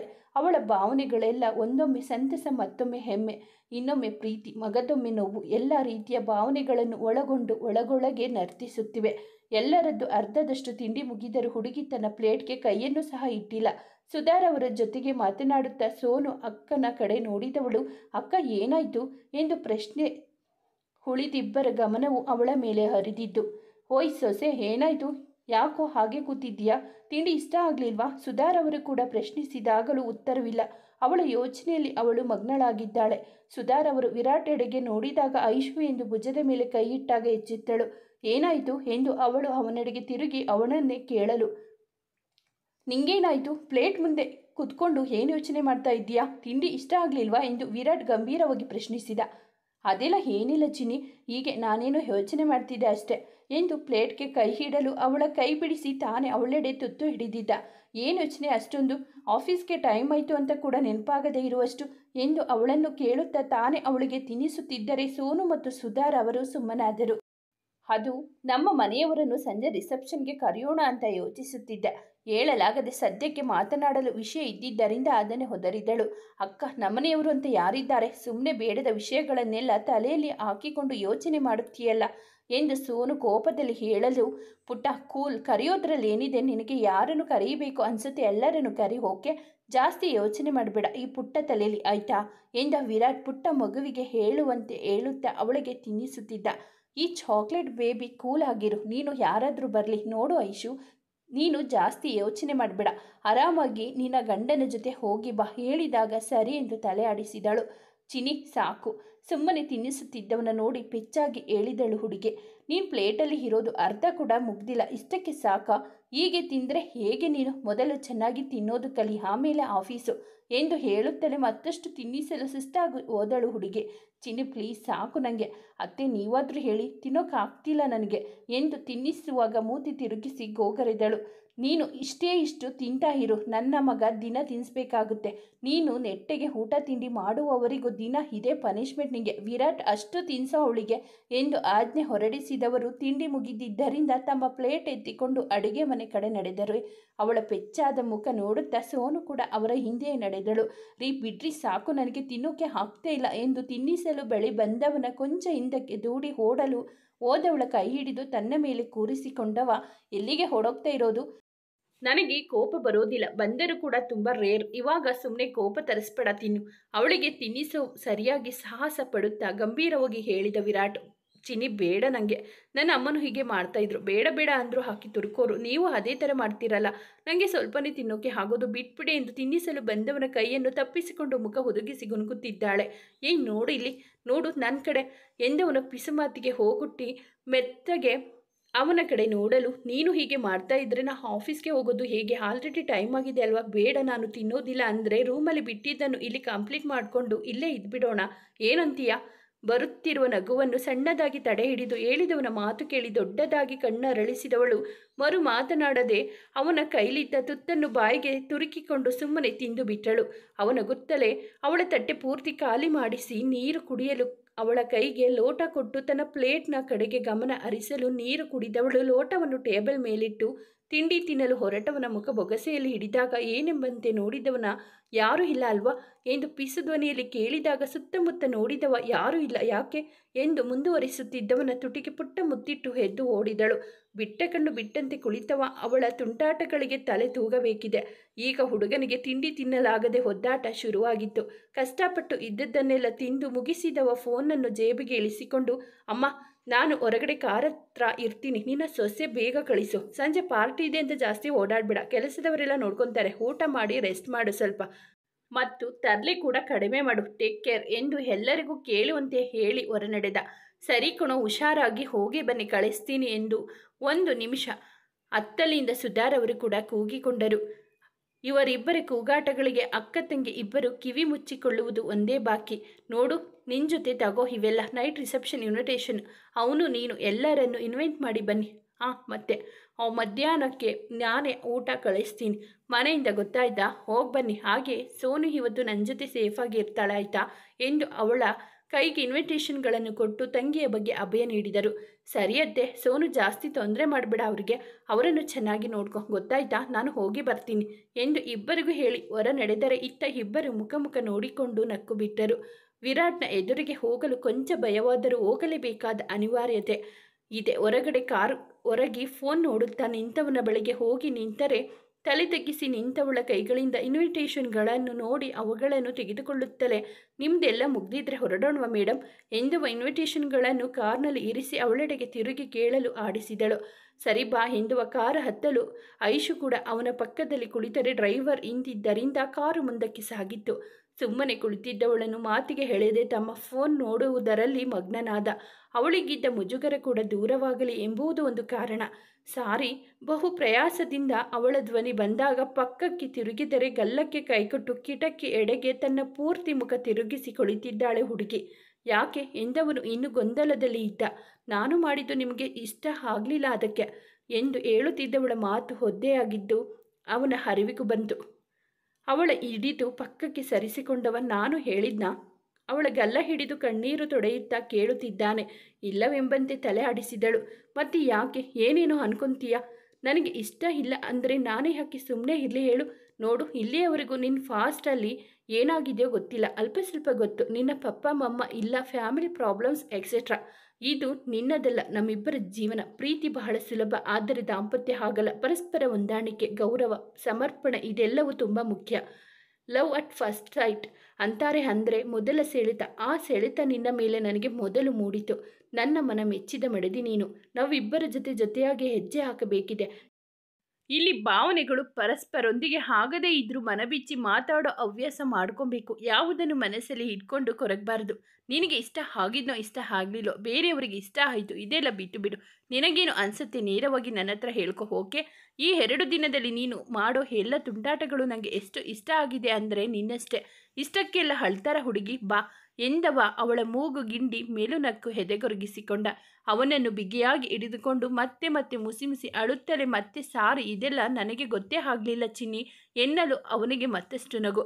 ಸಾಕು, ಇನ್ನು ಅಳಬೇಡ ಎಂದವ ನಗುತ್ತಲೇ ಅವಳ ತಲೆ ಸವರಲು ಕತ್ತು ಮೇಲೆತ್ತಿ, ನಿಮಗೆ ನಗು ಬರ್ತಾ ಇದೆಯಾ? ನಾನು ಅಳ್ತಾ ಇದ್ರೆ ಎಂದು ಮೂತಿ ಕೆಂಪು ಮಾಡಿಕೊಂಡು ಕೇಳಿದಳು. ಇಲ್ಲ, ಮುದ್ದು ಮಾಡಬೇಕಂತ ಅನಿಸ್ತಾ ಇದೆ ಎಂದು ಹುಬ್ಬು ಕುಣಿಸಿದ. ಮತ್ತೆ ಮಾಡಿ ನೋಡ್ತೀನಿ ಜೋರು ನಕ್ಕಳು. ಶುರು ಮಾಡಿದ್ದೆಲ್ಲ ನಿನ್ನ ತರಲೆ, ಸುಮ್ಮನೆ ಕೂರು, ಆಫೀಸ್ ಬರೋವರೆಗೂ ಎಂದು ನಗುತ್ತಾ ಕುಳಿತವನ ಜೊತೆಗೆ ತಾನು ನಗುತ್ತಾ ನೆಮ್ಮದಿಯಾಗಿ ಕುಳಿತಳು. ಸದ್ಯದರಲ್ಲೇ ನೆಮ್ಮದಿಗೆ ಕಲ್ಲು ಬೀಳುವ ಪರಿವಿಲ್ಲ ಅವಳಿಗೆ. ತುಸು ಸಮಯ ಕಳೆದ ಮೇಲೆ ಹುಡುಗಿ, ಸರ್ ಕಣ್ಬಿಡಿ, ನನ್ನನ್ನು ಬಿಡಿ ಸರ್ ಎಂದು ಹೇಳುವ ಹೊತ್ತಿಗೆ ಕಣ್ಬಿಟ್ಟ ವಿರಾಟ್. ಏನು ಸ್ವಲ್ಪ ಹೊತ್ತು ಸುಮ್ಮನೆ ಕೂರಲ್ಲ ಎಂದು ಮಕ್ಕಳಿಗೆ ಹೊಡೆಯುವಂತೆ ಅವಳ ಗಲ್ಲದ ಮೇಲೆ ಪುಟ್ಟದಾಗಿ ಹೊಡೆದರೆ, ಏಯ್ ಚಿನ್ನಿ, ಯಾಕೆ ಹೊಡೆಯೋದು? ಆಫೀಸ್ ಬಂತು ಬಿಡಿ ಅಂದರೆ ನನಗೆ ಹೊಡಿತೀರಾ? ಹೋಗಿ ಎಂದು ಮುನಿಸಿದವಳು ಪಟಪಟನೆ 4 ಏಟು ಅವನದಿಗೆ ಗುದ್ದಿ ಕಾರ್ ಇಳಿದಳು. ರಾಮು, ಆಫೀಸ್ ಬಂತು ಅಂತ ಹೇಳ್ಬೇಕಲ್ವಾ? ನನ್ನ ಹೆಂಡತಿ ಕೋಪ ಮಾಡಿಕೊಂಡು ಹೋದ್ಲು ಎಂದು ಕಾರಿನಿಂದ ಇಳಿಯುತ್ತಾ ಡ್ರೈವರ್ ರಾಮುವನ್ನು ಕೇಳಿದ. ಸರ್, ನೀವು ಹಾಗೆ ಕೂತಿದ್ರೆ ಹೇಗೆ ಎಚ್ಚರ ಮಾಡೋದು? ಆದರೂ ನಾನು ಮಾಡೋಣ ಅಂದ್ಕೊಂಡೆ, ಆದರೆ ಮೇಡಮ್ ಎಚ್ಚರ ಮಾಡಿದ್ರು ಅಷ್ಟರಲ್ಲಿ, ಆದರೆ ನೀವೇ ಎದ್ದೇಳಲಿಲ್ಲ ಎಂದು ಹಿಂದೆಲೆ ಕೆರೆದುಕೊಂಡ. ಅವರ ಮಾತಿಗೆ ಗಂಟಲು ಸರಿಪಡಿಸಿಕೊಂಡವ, ಜಾಸ್ತಿ ನಾಚ್ಕೊಂಬೇಡಿ ಬಿಡಿ ರಾಮು, ಇನ್ನೊಮ್ಮೆ ಹೀಗೆ ಮಾಡಿದರೆ ಎಬ್ಬಿಸ್ಬೇಡಿ, ನನ್ನ ಹೆಂಡತಿ ಇರ್ತಾಳೆ ಎಂದು ನಕ್ಕವ ಅವನ ಭುಜ ತಟ್ಟಿ ಆಫೀಸ್ನ ಒಳಗಡೆ ನಡೆದ. ಆಫೀಸ್ನ ಹೊರಗಡೆ ತನ್ನ ಶೂ ಕಳಚಿ ಹೊಳ ಬಂದ. ಅಲ್ಲಿ ಅವಳ ಜೊತೆ ಆಫೀಸ್ನ ಎಲ್ಲ ಹುಡುಗಿಯರು ನಿಂತು ಕೆಲವರು ಆಶ್ಚರ್ಯದಿಂದ ಐಶ್ವರ್ಯಳನ್ನು ದಿಟ್ಟಿಸುತ್ತಿದ್ದಾರೆ. ಇನ್ನು ಕೆಲವರು ಲೇಟಾಗಿ ಬಂದು ಫೈನ್ ಕಟ್ಟುತ್ತಿರುವುದಕ್ಕೆ ನಗುತ್ತಾ ತಮಾಷೆ ಮಾಡುತ್ತಾ ನಿಂತಿದ್ದರು. ಹುಡುಗಿಗೆ ಫೈನ್ ಕಟ್ಟುವುದಕ್ಕಿಂತ ಬೇಸರವೆಂದರೆ ಲೇಟಾಗಿ ಬಂದವರು ಫೈನ್ ಕಟ್ಟುತ್ತಿರುವವರನ್ನು ನೋಡಿ ವಿಚಿತ್ರವಾಗಿ ಕಾಮೆಂಟ್ ಮಾಡಿ ನಗುವ ಹುಡುಗಿಯರನ್ನು ಕಂಡರೆ ತುಸುಕೋಪ ಬೇಸರ. ಮೂತಿ ಉದ್ದ ಮಾಡಿ ಫೈನ್ ಕಟ್ಟುತ್ತಿದ್ದ ಮಡದಿಯನ್ನು ನೋಡಿ ವಿರಾಟ್ಗೆ ಮುದ್ದುಕ್ಕಿತು. ಒಂದು ದಿನವೂ ಕೆಲಸದ ವಿಷಯವಾದರೂ ಸರಿ, ಇಂಟರ್ವ್ಯೂ ಹೊರತು ಹೆಚ್ಚಾಗಿ ಮಾತನಾಡಿದವರಲ್ಲ ಇಬ್ಬರು. ಆದರೂ ಈ ಸಲಿಗೆ ಸೆಳೆತ ಸನಿಹ ಸೃಷ್ಟಿಸಿದ ಪ್ರೇಮ ಎಂಥದ್ದು ಎಂಬುವುದು ಇಬ್ಬರು ಸಾಕಷ್ಟು ಬಾರಿ ಯೋಚಿಸಿ ಸೋತಿದ್ದಾರೆ ಎನ್ನುವುದು ಸತ್ಯ. ಕೆಲವು ಭಾವಗಳೇ ಹಾಗೆ, ಹುಟ್ಟುವುದಕ್ಕೂ ಸಾಯುವುದಕ್ಕೂ ಶಾಶ್ವತವಾಗಿ ಉಳಿಯುವುದಕ್ಕೂ ಯಾರ ಅಪ್ಪಣೆಯನ್ನು ಕೇಳಲಾರವು. ಇಂಥದ್ದೇ ಭಾವ ಬಂಧನ ಅವರವರ ನಡುವೆ. ಇಲ್ಲಿ ಮತ್ತೊಂದು ವಿಷಯ ವಿರಾಟ್ ಗಮನಕ್ಕೆ ಬರುವುದರಲ್ಲಿತ್ತು. ಫೈನ್ ಕಟ್ಟುವುದರಿಂದ ಹಿಡಿದು ಆಫೀಸ್ನ ಹೆಚ್ಚುವರಿ ಎಲ್ಲ ಕೆಲಸಗಳನ್ನು ಅವನೇ ನೋಡಿಕೊಳ್ಳುತ್ತಿದ್ದರಿಂದ ಹೆಚ್ಚಾಗಿ ಯಾವುದರ ಕಡೆಗೂ ಗಮನ ಹರಿಸುತ್ತಿರಲಿಲ್ಲ ಅವ. ಕೆಲವೊಂದು ವ್ಯಕ್ತಿಗಳ ಮೇಲೆ ನಂಬಿಕೆ ಅಥವಾ ಅವರ ಕೆಲಸದ ಮೇಲಿನ ಪ್ರಾಮಾಣಿಕತೆ ಒಮ್ಮೊಮ್ಮೆ ಕಣ್ಣನ್ನು ಕುರುಡು ಮಾಡುವುದರಲ್ಲಿ ಯಶಸ್ವಿಯಾಗುವುದು ಖಚಿತ. ಅಂತಹ ಒಂದು ಪೊರೆ ವಿರಾಟ್ನ ಕಣ್ಣಿಗೆ ಇಷ್ಟು ದಿನಗಳ ಕಾಲ ಬಿದ್ದಿರಲಿಲ್ಲ. ಅವ ಈಗೆಂದುಕೊಳ್ಳುತ್ತಾನೆ, ತನ್ನ ಆಫೀಸ್ಗೆ ಬರುವ ಎಲ್ಲ ಕೆಲಸಗಾರರು ಸಂಬಳದ ದಿನ ಎಷ್ಟು ಖುಷಿಯಿಂದಿರುವರು, ಕೆಲಸಕ್ಕೆ ಬರುವ ಪ್ರತಿಯೊಂದು ದಿನವೂ ಅಷ್ಟೇ ಖುಷಿಯಾಗಿ ಇದ್ದು ಆ ದಿನವನ್ನು ಸಂಪೂರ್ಣಗೊಳಿಸಲಿ ಎಂದು. ಆದರೆ ಅವನಿಯ ಮೇಲಿನ ಪ್ರಾಮಾಣಿಕತೆ ಈ ವಾಕ್ಯದಿಂದ ಅವನನ್ನು ಕದಲುವಂತೆ ಮಾಡಿದ್ದು. ಮುಂದೆ ಹೆಜ್ಜೆ ಇಡಲು ಹೊರಟವನನ್ನು ತಡೆದಿದ್ದು ಅವನಿಂದ ಬಂದ ಮಾತು. ಅಲ್ಲ ಮಿಸ್ ಐಶ್ವರ್ಯ, ಅಲ್ಲಲ್ಲ, ನೀವು ಈಗ ಮಿಸೆಸ್ ಐಶ್ವರ್ಯ ಆಗಿದ್ದೀರಾ, ಕರೆಕ್ಟ್ ಅಲ್ವಾ? ನಿಮ್ಮ ಅವತಾರ ನೋಡ್ತಾ ಇದ್ರೇನೆ ಗೊತ್ತಾಗ್ತಾ ಇದೆ ಬಿಡಿ. ಅಂದಾಗೆ ಹುಷಾರಿಲ್ಲ ಅಂತ ರಜೆ ತಗೊಂಡು ಆಫೀಸ್ನಲ್ಲಿ ಯಾರಿಗೂ ಹೇಳ್ದೆ ಮದುವೆನೇ ಆಗಿ ಬಂದ್ಬಿಟ್ಟಿದ್ದೀರಾ ಡೈರೆಕ್ಟಾಗಿ. ಅಲ್ಲ, ಮದುವೆ ಆಗಿದೆ ಅಂತ ಗೊತ್ತಾಗುವುದಕ್ಕೆ ಬರೀ ಸೀರೆ ಉಟ್ಕೊಂಡು ಬಂದಿದ್ರೆ ಸಾಕಾಗ್ತಾ ಇತ್ತೇನೋ. ಬಟ್ ನೀನು ನೋಡಿದರೆ ನೇರವಾಗಿ ಹಸೆಮಣೆಯಿಂದಾನೇ ಎದ್ದು ಬಂದುಬಿಟ್ಟಿದ್ದೀಯಾ. ಇಷ್ಟೆಲ್ಲ ಸಾಲದು ಅಂತ ಇಷ್ಟು ಲೇಟಾಗಿ ಬಂದು 250 ಫೈನ್ ಬೇರೆ ಕಟ್ತಾ ಇದ್ದೀಯಾ? ಯಾಕೆ ಬೇಗ ಬರೋಕ್ಕೆ ನಿನ್ನ ಗಂಡ ಬಿಟ್ಟಿಲ್ವಾ ಎಂದು ವ್ಯಂಗ್ಯವನ್ನೇ ದಾಟಿದವಳ ಮಾತುಗಳಿಗೆ ಆಫೀಸ್ನಲ್ಲಿದ್ದ ಹುಡುಗಿಯರೆಲ್ಲರೂ ಕಿಲಕಿಲ ನಗು. ಒಮ್ಮೆಲೆ ಅವಮಾನ, ಸಿಟ್ಟು, ನೋವು ಎಲ್ಲ ಭಾವನೆಗಳು ಒಟ್ಟೊಟ್ಟಿಗೆ ಧಮಕಿದ್ದವು. ಕೋಪದಲ್ಲಿ ಸೀರೆ ಸೆರಗನ್ನು ಹಿಡಿದು ಏನನ್ನು ಮಾತನಾಡಲು ಬಾಯಿ ತೆರೆದವಳ ಮಾತುಗಳನ್ನು ನಿಲ್ಲಿಸಿದ್ದು ಅತಿ ಸಲಿಗೆಯಿಂದ ಅವಳ ಭುಜ ಬಳಸಿದ ವಿರಾಟ್ನ ಕೈಗಳು. ಎಷ್ಟು ಕರೆಕ್ಟಾಗಿ ಗೆಸ್ ಮಾಡಿದ್ದೆ ಅವನಿ. ಮಾರ್ನಿಂಗ್ ಬೇಗ ಬರೋಕೆ ನನ್ನ ಒಳಗೆ ನಾನೇ ಬಿಟ್ಟಿಲ್ಲ ಎಂದವನು ಮಾತು ಕೇಳಿ ಅವನಿಯ ಸಮೇತ ಎಲ್ಲರಿಗೂ ದಂಗು ಬಡಿದಂತಿತ್ತು. ಸರ್ ಎಂದು ಆಶ್ಚರ್ಯದಲ್ಲಿ ಕಣ್ಬಿಟ್ಟ ಅವನಿ ಅವರಿಬ್ಬರ ನಡುವಿನ ಸಲುಗೆಯನ್ನೇ ಅಳೆಯುತ್ತಿದ್ದಾಳೆ. ಓಹೋ, ಗರ್ಲ್ಸ್ ಲಿಟಲ್ ಕನ್ಫ್ಯೂಸನ್ ಅಲ್ವಾ? Okay, let's introduce my wife Mrs Aishwarya Virat ಎಂದರೆ ಹೊಟ್ಟಿಗೆ 1000 ಬಾಂಬುಗಳ ಸ್ಫೋಟವಂತಾದಿತ್ತು ಅವನ ಧ್ವನಿ. ಸರ್, ನೀವು ಯಾವಾಗ ಇವಳನ್ನ ಮದುವೆ ಆದ್ರಿ? ಇಲ್ಲ, ನಮ್ಮನ್ನೆಲ್ಲ ಫೂಲ್ ಮಾಡ್ತಾ ಇದ್ದೀರಾ? ಅವನಿ ಇನ್ನೂ ನಂಬದಂತೆ ಪ್ರಶ್ನಿಸುತ್ತಿದ್ದಾಳೆ. ಅರೆ, ಫೂಲ್ ಮಾಡೋದೇನಿದೆ? We are newly married couples. ನನ್ನಮ್ಮ ನೋಡಿದ್ದ ನಾನು ಇಷ್ಟಪಟ್ಟ ಹುಡುಗಿಯನ್ನು ಮದುವೆಯಾಗಿದ್ದೀನಿ. ಅಂಡ್ ರಾಮು, ಇನ್ವಿಟೇಷನ್ ಎಲ್ಲರಿಗೂ ಕೊಡು. ಮದುವೆ ತುಂಬ ಅರ್ಜೆಂಟಲ್ಲಿ ನಡೆದಿದ್ದು, ಹಾಗಾಗಿ ಯಾರನ್ನು ಕರೆಯಲಿಕ್ಕೆ ಆಗಿಲ್ಲ. ಗರ್ಲ್ಸ್, ಸಾರಿ, ಇದು ನಮ್ಮ ರಿಸೆಪ್ಷನ್ ಪಾರ್ಟಿ ಇನ್ವಿಟೇಷನ್ ಕಾರ್ಡ್. ನೀವೆಲ್ಲರೂ ತಪ್ಪದೆ ರಿಸೆಪ್ಷನ್ಗೆ ಬರಲೇಬೇಕು. ಕೊಡು ಪುಟ್ಟ ಎಂದವ ರಾಮು ಹೊತ್ತು ತಂದಿದ್ದ ಇನ್ವಿಟೇಷನ್ಗಳಲ್ಲಿ ಒಂದನ್ನು ಕೈಗೆತ್ತಿಕೊಂಡು ಐಶ್ವರ್ಯ ಕೈಲಿಟ್ಟು ಕೊಡುವಂತೆ ಹೇಳಿದ. ಹುಡುಗಿಗಂತೂ ಫುಲ್ ಖುಷಿಯಾಗಿ ಹೋಗಿತ್ತು. ಅದೇಕೋ ಮೊದಲಿಗೆ ಅವನಿಯ ಎದುರು ಚಾಚಿದಳು. ಬೇಡದ ನಗು ಚೆಲ್ಲಿ ಕಿತ್ತುಕೊಂಡಳು ಅವನ ಇನ್ವಿಟೇಷನ್ನನ್ನು. ವಿರಾಟ್ನ ಪಕ್ಕದಲ್ಲಿ ನಿಂತಿದ್ದ ಐಶು ಮುಖದ ಮೇಲಿದ್ದ ಸೆಳೆಯುವಂಥ ನಗು ಅವರ ನೋಡಿ ಜೋಡಿ ಬೇರೆಯವರ ಎದೆಯಲ್ಲಿ ಅಸೂಯೆಯ ಬೀಜ ಬಿತ್ತುವಲ್ಲಿ ಸಫಲವಾಗಿತ್ತು. ಅದೇ ಸಮಯಕ್ಕೆ ಕೆಳಗಿಂದ ಆಫೀಸ್ನಿಂದ ರಾಕೇಶ್ ಬಂದರೆ ಕೊಂಚ ಅಂತರ ಬಿಟ್ಟು ಭಾಗ್ಯ ಕೂಡ ಬಂದಿದ್ದಳು. ಇಬ್ಬರು ಇಲ್ಲಿ ನಡೆದ ವಿದ್ಯಮಾನಗಳನ್ನು ನೋಡಿ ಕಣ್ಣಲ್ಲೇ ಐಫೈ ಕೊಟ್ಟುಕೊಂಡಿದ್ದರು. Congratulations both of you. ಆ ಹುಡುಗಿಯರ ಗುಂಪಲ್ಲಿದ್ದ ಹಳೆಯ ಎಂಪ್ಲಾಯೀಸ್ ಒಬ್ಬರು ಇವರಿಬ್ಬರಿಗೂ ಶುಭ ಕೋರಿದರು. ಅದರಂತೆ ಇನ್ವಿಟೇಷನ್ಗಳನ್ನು ಎಲ್ಲರಿಗೂ ರಾಮು ನೀಡಲು ಅವನ ಜೊತೆ ರಾಕಿ ಕೂಡ ಕೈ ಜೋಡಿಸಿ ಎಲ್ಲರಿಗೂ ಕೊಡುವಾಗ ಒಂದಷ್ಟು ಜನ ಶುಭ ಹಾರೈಸುತ್ತಿದ್ದರು. ಇನ್ವಿಟೇಷನ್ಗಳನ್ನು ಹಂಚಿ ಮುಗಿದ ಮೇಲೆ okay guys, start our work with on energy. I also late so morning. ನಮ್ಮ meeting routine today cancel and Avani my to come cabin ಎಂದು ಗಂಭೀರವಾಗಿ ಹೇಳಿದ. ಅವನ ಕ್ಯಾಬಿನ್ಗೆ ಹೋಗುವ ಮುನ್ನ ಪುಟ್ಟು, ಹೆಂಡ್ತಿ, ನಿನ್ನ ಕೆಲಸ ನೀನು ಮಾಡು, ಯಾರು ಏನು ಹೇಳಿದ್ರು ರಿಯಾಕ್ಟ್ ಮಾಡಬೇಡ, ಆಯಿತಾ? ನಿಂಗೇನಾದರೂ ಅನ್ಕಂಫರ್ಟಬಲ್ ಫೀಲ್ ಆದರೆ ನಾನು ರಾಕಿ ಭಾಗ್ಯ ಎಲ್ಲ ಇರ್ತೀವಿ, ಲೆಟ್ಸ್ ಕನೆಕ್ಟ್, ಓಕೆ ಎಂದು ಪಕ್ಕದಲ್ಲಿ ನಿಂತು ಪಿಸು ಧ್ವನಿಯಲ್ಲಿ ನುಡಿದು ಅವಳು ಸರಿ ಎಂದು ತಲೆ ಆಡಿಸಿದಾಗ ಅಲ್ಲಿಂದ ತೆರಳಿದ. ಅದರಂತೆ ಹುಡುಗಿಯರೆಲ್ಲ ಚದುರಿ ತಮ್ಮ ತಮ್ಮ ಕೆಲಸಗಳಲ್ಲಿ ತೊಡಗಿಕೊಂಡರು. ಐಶು ಭಾಗ್ಯ ಜೊತೆ ಮಾತನಾಡುತ್ತಾ ಅವರಿಬ್ಬರ ಕೆಲಸಗಳಲ್ಲಿ ಮಗ್ನರಾಗಲು ಅಲ್ಲೊಂದು ಇಲ್ಲೊಂದು ಗುಸುಗುಸು ಕೇಳುತ್ತಲೇ ಇದ್ದವು. ಇತ್ತ ವಿರಾಟ್, ನಿನ್ನ ಮೇಲೆ ಒಂದು ನಂಬಿಕೆ ಇತ್ತು ಅವನಿ, ಬಿಕಾಸ್ ಇಲ್ಲಿನ ಮೊದಲ ಎಂಪ್ಲಾಯಿ ನೀನು, ಅದಕ್ಕೆ ಅಲ್ಲ. ನೀನೇ ಕೆಲಸ ನೀನು ಹೇಗೆ ಮಾಡ್ತೀಯ ಅಂದರೆ ನನಗಿಂತ ಜಾಸ್ತಿ ಅದರ ಮೇಲೆ ಫೋಕಸ್ ಮಾಡ್ತಿದ್ದೆ. ಬಟ್ ಟುಡೇ ನೀನು ಐಶು ಅಂದರೆ ಅವಳು ಈಗ ನನ್ನ ಹೆಂಡತಿ ಅಂತ ನಾನು ಹೇಳ್ತಾ ಇಲ್ಲ. ಬಟ್ ಒಂದು ಹುಡುಗಿಯಾಗಿ ನೀವೆಲ್ಲ ಅವಳನ್ನು ನಡೆಸಿಕೊಂಡಿದ್ದು ಸರಿಯಿಲ್ಲ. ಅಂದರೆ ನೀವು ಹುಡುಗಿಯರ ಏನು ಅಂತ ನನಗೊಂದು ಕ್ಷಣ ಮರೆತಾಗಾಯಿತು. ಹೊಸದಾಗಿ ಮದುವೆ ಆಗಿದೆ, ಗಂಡ ಬಿಟ್ಟಿಲ್ಲ, ಏನು ಮಾತುಗಳು ಇದೆಲ್ಲ ನೀವು ಹುಡುಗಿಯರಾಗಿ? ಅದರಲ್ಲೂ ಇದು ನಿಮ್ಮ ಪ್ರೊಫೆಷನಲ್ ಪ್ಲೇಸ್. ಇಲ್ಲಿ ಈ ರೀತಿ ಮಾತನಾಡುವ ರೈಟ್ಸ್ ಯಾರು ಕೊಟ್ಟಿದ್ದು ನಿನಗೆ? ಅದೇ ರೀತಿ ಕ್ವೆಶ್ಚನ್ ಅವಳು ನಿನಗೆ ತಿರುಗಿಸಿ ಕೇಳಿದರೆ ನಿಮಗೆ ಹೇಗೆ ಫೀಲ್ ಇರ್ತಿತ್ತು? ಹೊರಗಡೆ ಇರೋ ಜನ ಏನು ಬೇಕಾದರೂ ಮಾತಾಡಲಿ, ನೀವೆಲ್ಲ ನನ್ನ ಸ್ನೇಹಿತರು ಅಂತ ನಾನು ಅಂದುಕೊಂಡಿದ್ದೆ. ಆ್ಯಂಡ್ ಐ ರೆಸ್ಪೆಕ್ಟ್ ಯು ಅಲ್ವಾ? ಬಟ್ ನೀವೆಲ್ಲ ಏನು ಮಾಡ್ತಾ ಇದ್ದೀರಾ ಇಲ್ಲಿ? ನಾನು ನಿಮಗೆ ಕೊಟ್ಟಿರೋ ಈ ಫ್ರೆಂಡ್ಶಿಪ್ ಅನ್ನೋ ಫ್ರೀಡಮ್ನ ನೀವೆಲ್ಲ ಮಿಸ್ಯೂಸ್ ಮಾಡ್ಕೊತಾ ಇದ್ದೀರಾ. I am right? ನೀನು ಈ ರೀತಿ ಮಾತಾಡಿದೆ ಅಂತ ನನಗೆ ಕೋಪ ಬರ್ತಿಲ್ಲ.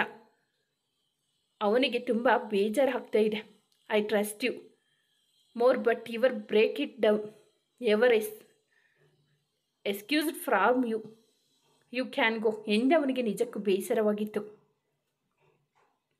ಸರ್, ಅದು ಐ ನೆವರ್ ಡೂ ದಿಸ್ ಎಂದು ಗಡಿಬಿಡಿಯಲ್ಲಿ ಗಾಬರಿಯಲ್ಲಿ ಏನನ್ನು ಹೇಳಲು ಬರುತ್ತಿದ್ದವಳ ಮಾತನ್ನು ತಡೆದ. ಹೋಗು, ನಿನ್ನ ಕೆಲಸ ನೋಡು. ಮತ್ತೊಮ್ಮೆ ಹೇಳಿದಾಗ ಅಲ್ಲಿಂದ ಹೋಗಲೇಬೇಕು. ಮತ್ತೆ ಮಾತುಗಳು ನಡೆಯುವುದಿಲ್ಲ. ಇಷ್ಟು ದಿನ ವಿರಾಟ್ ಕಣ್ಣಿಗೆ ಅವಳ ಈ ಆಟಗಳು ಕಣ್ಣಿಗೆ ಬೀಳುತ್ತಿರಲಿಲ್ಲ. ಅಷ್ಟು ಸುಲಭವಾಗಿ ಅವಳು ಅವನ ಮುಂದೆ ಈ ರೀತಿಯೆಲ್ಲ ಮಾತನಾಡುತ್ತಲೂ ಇರಲಿಲ್ಲ. ಅವನ ಕಣ್ಣಿನಿಂದ ಎಂದು ಬೆಸ್ಟ್ ಎಂಪ್ಲಾಯ್ ಎಂದು ಮೆರೆದವಳು ಇಂದು ವಿರಾಟ್ ಆಗಮನವನ್ನು ಗಮನಿಸದೆ ತಪ್ಪು ಮಾಡಿದ್ದಳು. ಇಲ್ಲಿ ತನ್ನ ಕೆಲಸ ಮಾಡುತ್ತಿದ್ದ ಐಶುಗೆ ಕೆಲವು ಮಾತುಗಳು ಬೇಡವೆಂದರೂ ಬಿದ್ದವು.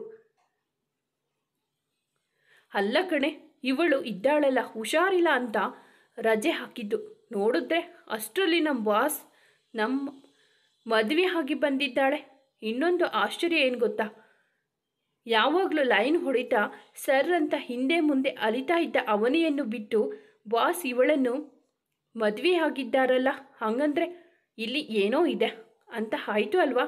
ಪಕ್ಕ ಈ ಹುಡುಗಿ ಏನೋ ಫೇವರ್ ಮಾಡುತ್ತಿದ್ದಾಳೆ ಅನಿಸುತ್ತೆ ಅಲ್ವಾ ಎಂದು ಅವಳ ಹಿಂದಿನಿಂದ ಮಾತುಗಳು ಕೇಳಿ ಬರಲು ಹಿಂದಕ್ಕೆ ತಿರುಗಿದಳು ಐಶು.